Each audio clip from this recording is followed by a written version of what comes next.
The Johnson Wax Program with Fibber McGee and Molly.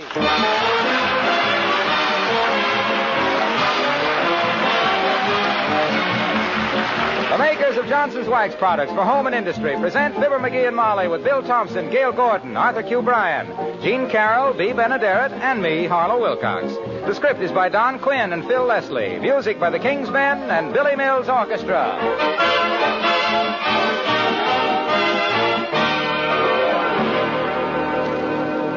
While you're putting the finishing touches on your newly cleaned house, don't forget to give a thought to your car. After all, a clean, shiny automobile gives your family just as much pleasure as a clean, bright home. And car cleaning's no trouble at all these days with Johnson's Car New to help you. There just isn't any other car polish that shines a car as easily as Car New. Johnson's Car New is the famous liquid car polish that both cleans and polishes in one quick operation. You apply it with a cloth, rubbing just hard enough to loosen dull winter grime. Let it dry to a white powder, then wipe it off. That's all there is to it. But, oh, man, what a shine Car New gives your car. Leaves the finish so satin smooth, so beautifully polished, you'll hardly know the old bust. And it's easy to keep your car bright and new-looking when you use Johnson's Car New occasionally. You see, dust and dirt can't get a foothold on the smooth, shiny finish. Try it, won't you? More car owners buy Johnson's Car New, you know, than any other car polish. It's spelled C-A-R-N-U.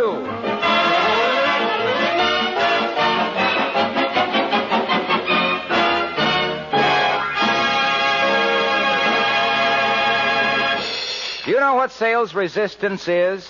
Well, that's what a husband has when his wife tries to sell him on the beauty and charm of her old school friend who is coming for a visit.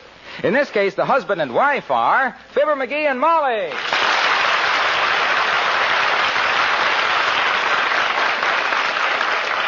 Just imagine, McGee, I haven't seen Thelma since we were in school together back in Peoria. What was her name again? Thelma? Oh. Thelma Graham. Yeah. Oh, she was a scream. Funny, I can't seem to remember her.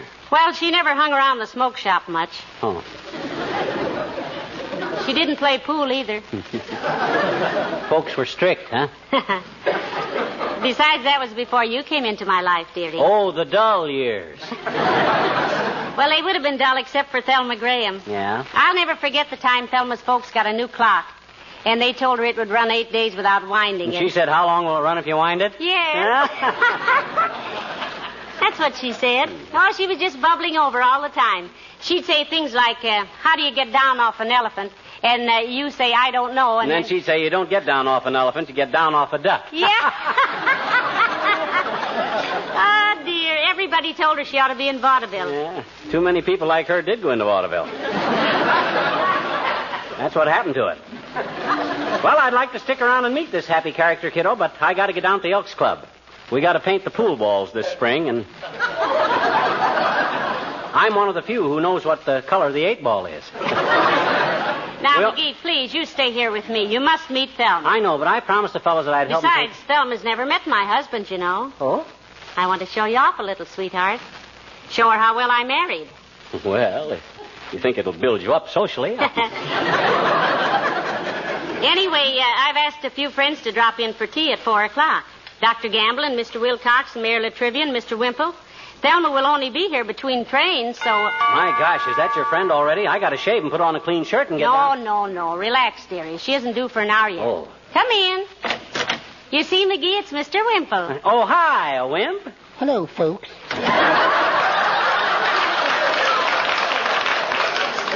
You're a little early for tea, Mr. Wimple. The invitation was for 4 o'clock, remember? Yes. I just came over to tell you I'd be here, Mrs. McGee. Is it somebody's birthday or something? No, it's for a wise cracker named Graham, Wimp. An old school chum of Molly's. She tells jokes. You do, Mrs. McGee? No, Thelma does, Mr. Wimple. Thelma Graham. That's her name. Oh, you'll just love her. She's a scream. Well, I don't know, Mrs. McGee. I'm sure she must be very nice if she's a friend of yours, but women like that frighten men. They do me, anyway. That's not so peculiar. All women frighten me. Like this morning, for instance. What happened this morning, Wimp? Well, I was standing in the kitchen while the milkman was kissing my wife. Heavenly days. The milkman was kissing your wife. Did you slug him, Wimp? Well, how could I? I was holding his milk bottles. but Mr. Wimple... Besides, he's my father-in-law. Oh. What bothered me, he interrupted me while I was trying to read my bird book. Your what, Mr. Wimple? My bird book. Did you know that the laughing grackle of western Kansas builds its nest out of old funny papers? Well, that's a switch. I've known of jokes getting the bird, but never vice versa. Well, anyway, they don't have any housing shortage. Did you ever hear my poem about that? No, and I don't think we'd have time. Oh, I'd love to hear it, Mr. Wimple. All righty. It goes... Recite it again. I didn't get the gist of it. I was just clearing my throat, Mr. McGee. Oh. It goes... What is home without a mother is a phrase you hear from Nome to Rome. But the housing shortage gives us another. What is mother without a home? Well, I'll be back at 4 o'clock, folks.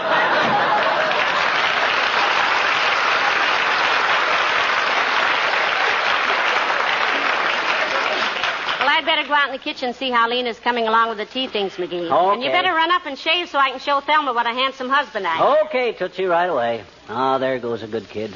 She thinks I swallow that stuff about me being so handsome. And she's so right. I lap it up like a hungry hound. Uh-oh. I hope that isn't Giggling Graham, the girl gag man. Come in. Hi, miss. Oh, it's you, Teeny. Sure it is, I bet you. Oh. What you doing, mister? And what you doing? What you? I'm about to go upstairs and unwhisker myself, sis. We got a tea party cooked up for 4 p.m. to meet an old schoolmate of Mrs. McGee. Oh, gee, that'll be dandy, I bet you. I met an old schoolmate of mine this morning. You did, eh? I says you did, eh? Did what? Met an old schoolmate of yours. You did? You did. I know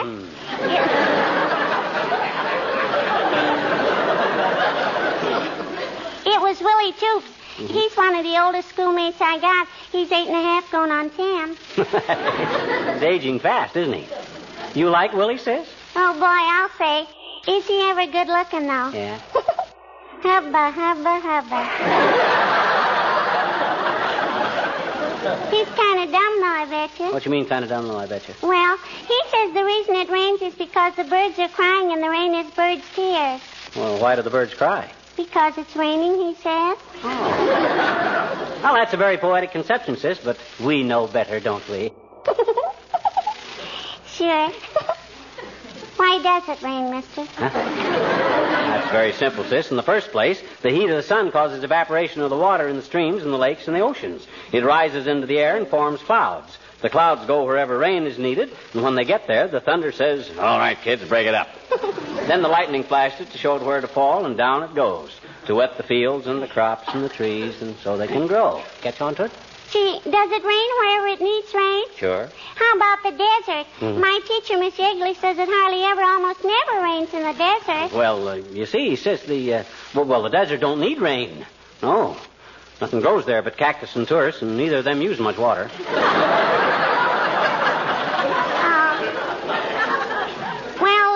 How about the ocean, mister? Don't it ever rain on the ocean? Why, certainly. Well, the ocean don't need any water, I bet you. The ocean, I gotta run upstairs and shave, sis. It's been very nice talking to you, but Hey, now, mister, wait a minute. Huh? Why does it have to rain on the ocean? You said the rain went wherever they needed it, and the ocean don't need any rain, I bet you. Look, sis. You ever eat radishes? Sure. I love radishes, I bet you. How do you eat radishes? I just put a little salt on them and eat them. Well, Natch, and if you eat too much salt, what happens? I get thirsty. Of course you do. And if you get thirsty with a few little dabs of salt, how do you think the ocean gets with millions of tons of salt in it? Wow. Well, I'll see you later, sis. Go on, mister.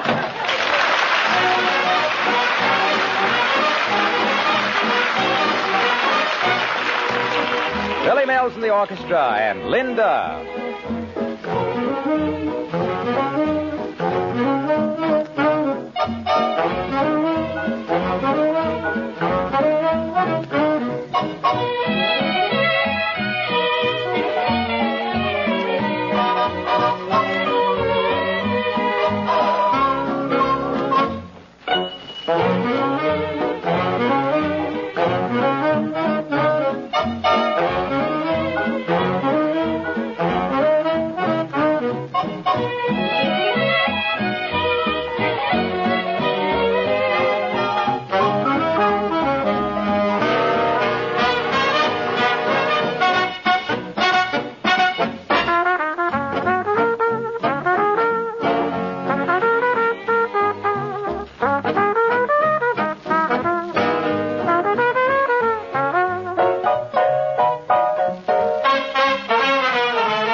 any minute, dearie.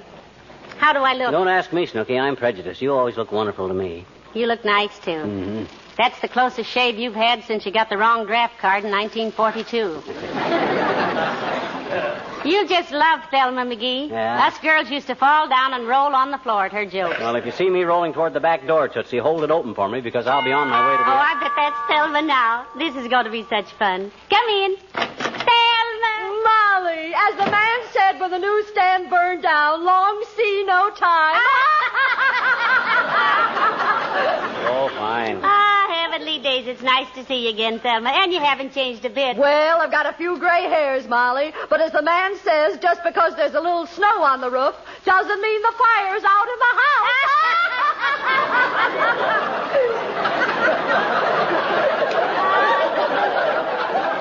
You see what I mean, McGee? Thelma's... Oh, pardon me, Thelma. I want you to meet my husband. Dearie, this is Thelma. Hi, Thelma. Welcome to Belly Laugh Manor.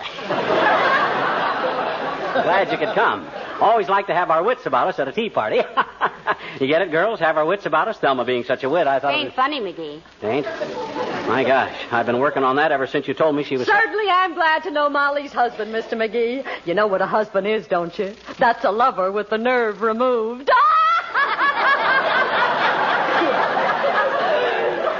Oh, brother, this is worse than I thought. My goodness, what am I thinking of? Standing here gabbing away. Let me take your coat, Thelma. No, I'll put it in the other room myself, Molly. As the breeze said to the candle, I don't want to put you out. Good old Thelma. What'd I tell you, McGee? Isn't she a scream? Yeah. Oh, you love her when you get to know her better. I wouldn't know her any better if she sat on my lap till Henry Wallace gets to be president of the Union League Club. Why, she's the most obnoxious... Why, this is a lovely home you have, Molly. Oh, thanks, Thelma. Personally, I like to live in hotels. I go there for a change and a rest. The bellboys get the change and the manager gets the rest. I'm getting nervous. I'll bet we get a nasty letter from It Pays to Be Ignorant. Look, Thelma, suppose we... Oh, good. Our guests are beginning to arrive. I'm so anxious to have you meet our friends, Thelma. Come in. Hi. Hey, it's Harlow Wilcox. Come on in, Junior. I hope you like seafood. We've been baking clams by the thousands. Come in, Mr. Wilcox. How are you, Molly? Hiya, pal. Miss Graham, may I present Mr. Wilcox? Mr. Wilcox, my old schoolmate, Thelma Graham. How do you do, Miss Graham? As the gangster's wife said to him when the cops met the train, police to meet you, Harlow.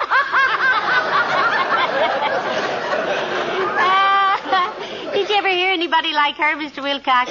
She kept us girls screaming all through school. I believe it. I've only known her a minute, and I'm almost screaming myself. Going to be in town long, Miss Whole Wheat? Graham, Junior. Oh, pardon me. Now, I'm just passing through, Mr. Hotchkiss. Wilcox, Thelma. Oh, pardon me. No, I'm on my way to California, out where the men have hair on their chests, at least till the picture's finished. You look like an actor yourself, Mr. Wilcox. Well, I did a little work in Chautauqua, Miss Graham. Second leads mostly. Sang baritone, too. Still puts on a pretty good floor show, Thelma. I'll bet he does. Ever hear about the guy getting the life insurance? Doc asked him if he had any scars, and he said, no, but I got a cigarette.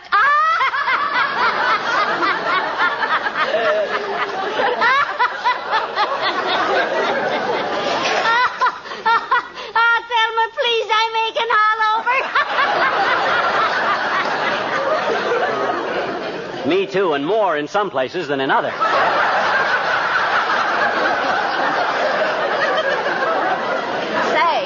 You still an actor, Mr. Wilcox? No, I sell Johnson's wax products now, Miss Graham. Ever hear about Johnson's Glow Coat? Sure I have. My sister always uses Johnson's Glow Coat. The salesman told her it'd make her linoleum shine till she could see her face in it, and she used it. Well, she forgot it was battleship linoleum, and when she saw her face in it, she looked like Admiral Nimitz.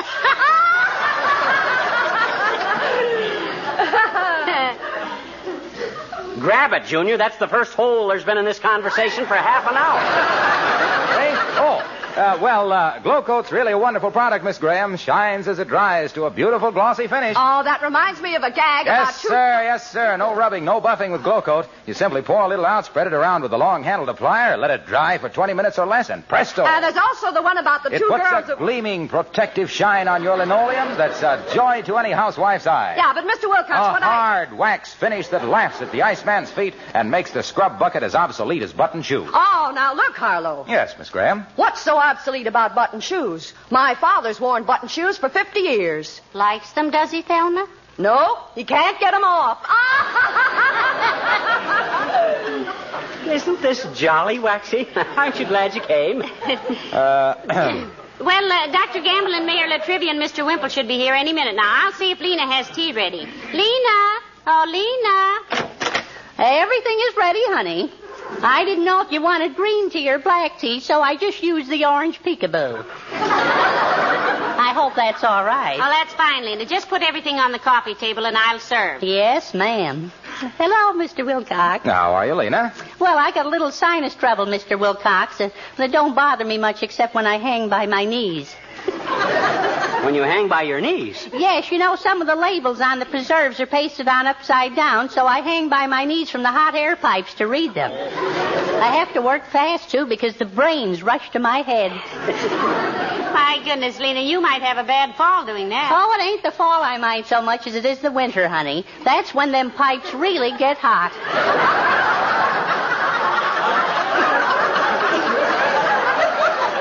Well, if anybody wants any more tea or more of them little woman fingers, you just holler at me. Lady fingers, Lena. I know, but Mr. McGee said they didn't want this party to be too fancy, Mr. Wilcox. He said it was just for a bunch of mugs that... Hey, Lena. That's what you said, Mr. McGee. You said they'd probably much rather have beer and pretzels. Oh, but... please, Lena. Oh, well, that's all right, honey. I think you're perfectly right to serve tea. It looks a lot better in the society columns if it says, Mrs. McGee served tea to a group of prominent citizens than if it said you rushed the growler for a bunch of... Oh, my. Is this the girl you went to school with, honey? Hello, Thelma. I'm Lena. Hello, Lena. I'll bet you can't guess which hand I stir my tea with. Oh, now you go on. You use a spoon to stir it. You don't catch me on any old chestnut like that, Thelma.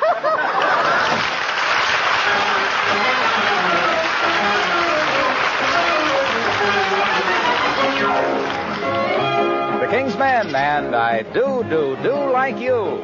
I don't like her. People I don't like too. Do I like anyone? I don't, but I do like you. I don't like milk. Spinach I don't like too. I don't like anything that's good for me, but I do like you. Am I mad? No, just my attitude has always been very unconventional. Do I care? No, if you think I am crazy, it is intentional. I don't like her. People I don't like too. I think that I don't even like myself. Maybe silly, but it's true. Baby, you're the one exception. I do like you. I don't like her. I don't like people. I don't like to either. Do I like anyone? I don't, but I do like you. Neither. I don't like cruise. I don't like prunes. I don't like money. I don't like to either. I don't like anything I ought to like, but I do like you. Neither. Am I mad? No. Just my attitude has always been very unconventional. Do I care? No. If you think I am crazy, it is intentional. I don't like cats. Cats I don't like too. I think that I don't even like myself. Maybe silly, but it's true. You're the one exception, baby. I do like you.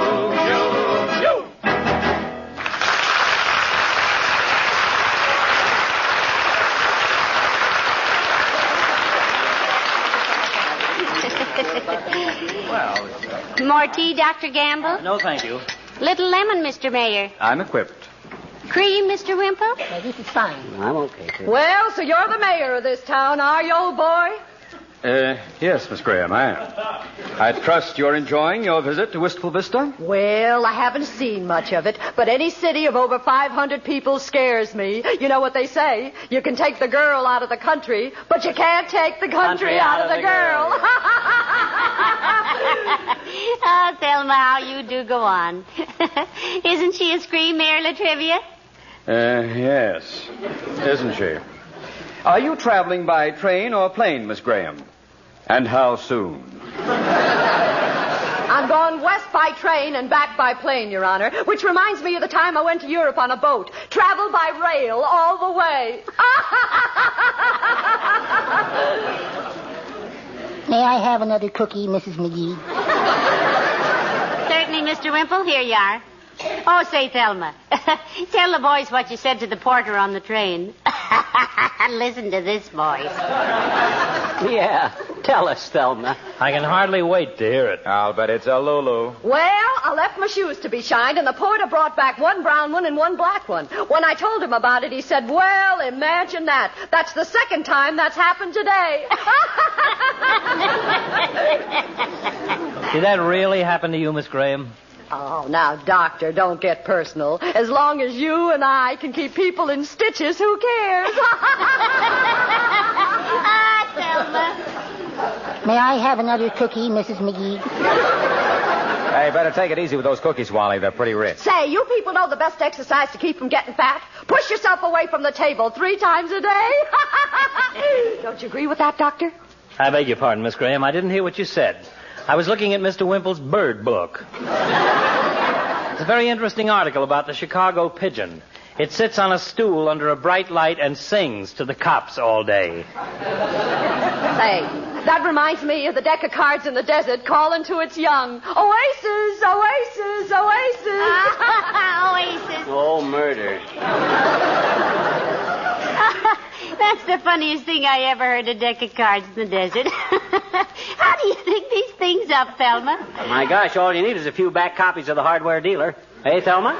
I like the old college humors myself, Mr. McGee. I'm a college girl, you know. I got my degree in music. Are you a composer, Miss Graham? Am I a composer? Remind me to sing for you my masterpiece, the refrain from smoking. I didn't think she was that old.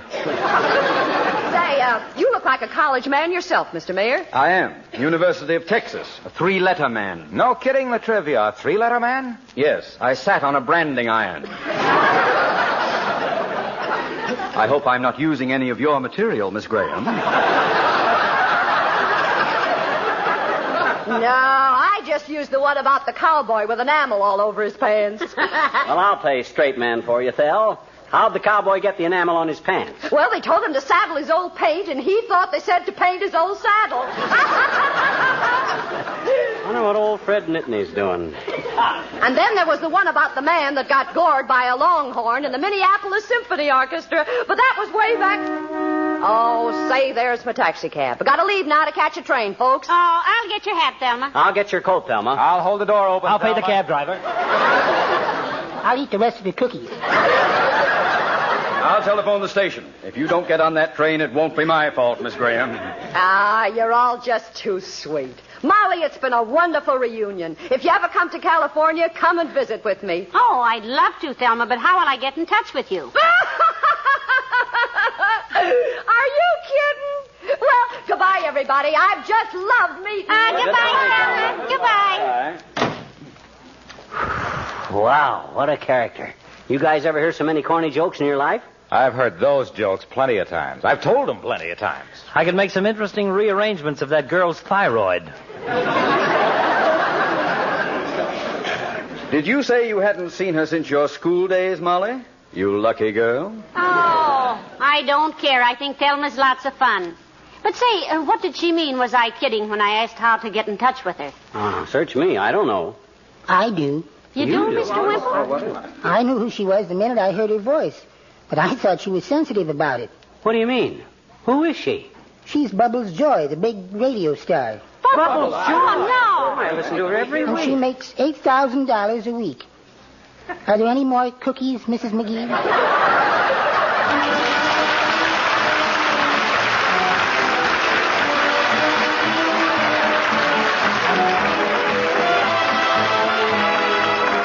Now that your white woodwork is spring cleaned and shining, how do you plan to keep it clean? Dirt does seem to show up, doesn't it? And those ugly fingerprints seem to come from nowhere.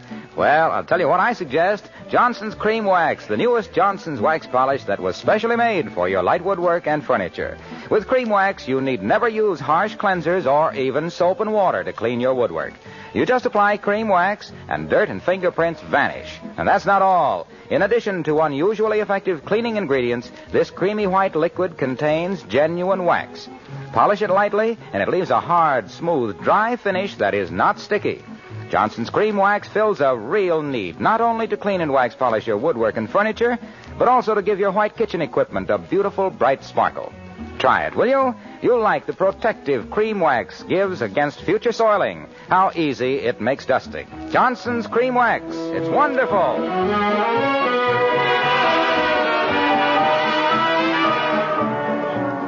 I can't get over it, Molly. Imagine her being Bubbles' joy. Why, she's famous. I told you she was funny, McGee. Yeah, but she ain't funny enough to get paid for it. Aren't we on dangerous ground, dearie? Huh? Oh. Good night. Good night, all.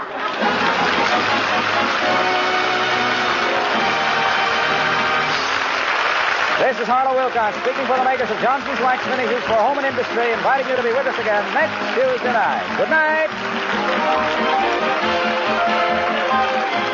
This is NBC, the national broadcasting company.